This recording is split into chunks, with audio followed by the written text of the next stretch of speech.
Thallus কথার অর্থ হচ্ছে জল, সাগর। কারণ এই রোগটা প্রথম দেখা গিয়েছিল ভূমধ্যসাগরের আশেপাশে গ্রিস, রোম এইসব যে সমস্ত কান্ট্রি ছিল সেখানে দেখা গিয়েছিল বলে এর নামটা দেওয়া হয়েছিল থ্যালাসেমিয়া। এই রোগটা প্রায় 1925 সালে একজন ডাক্তারবাবু তিনি এটাকে দেখেছিলেন যে কিছু বাচ্চা তারা বাড়ছে না। আফ্রিকা মহাদেশে ওখানে আমরা দেখতে পাই প্রায় সোশ্যাল মিডিয়াতে ওদের স্বাভাবিক বিকাশ হয় না, অনেকের মাথাগুলো মোটা থাকে, পাগুলো ছোট ছোট হয়।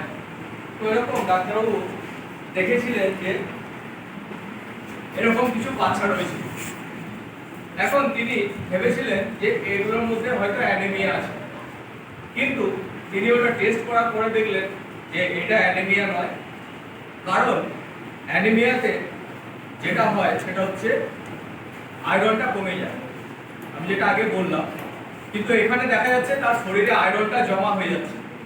সেই জন্য তিনি তখন এই রোগটা বুঝতে পারেননি, কিন্তু তিনি বলেছিলেন এটা একটা নতুন কোনো রোগ, এটা হচ্ছে অ্যানিমিয়া নয়।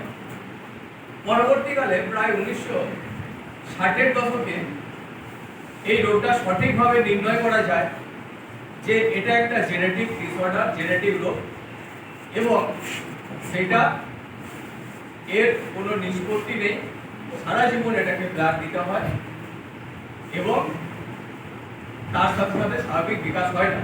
এটা 1960 থেকে 65 দশকে এই জিনিসটা বোঝা গেছে। তো এখন আমি যদি বিষয়টা বলে দিই, এখানে দেখিয়ে দিই,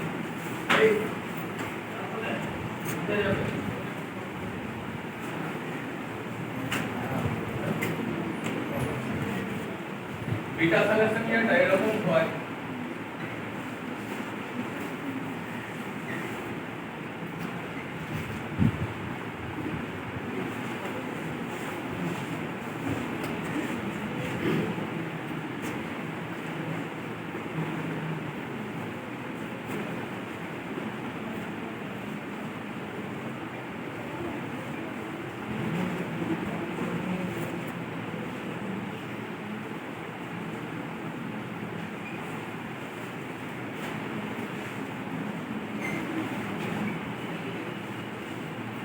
মানে এই যে এটা হচ্ছে ক্যারিয়ার, ঠিক আছে, এটা ক্যারিয়ার।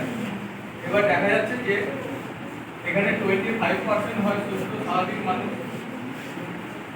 এখানে 50% হচ্ছে ক্যারিয়ার।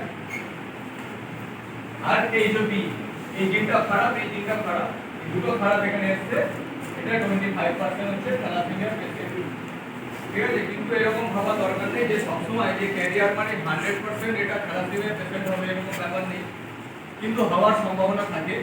সেই জন্য আমরা বলি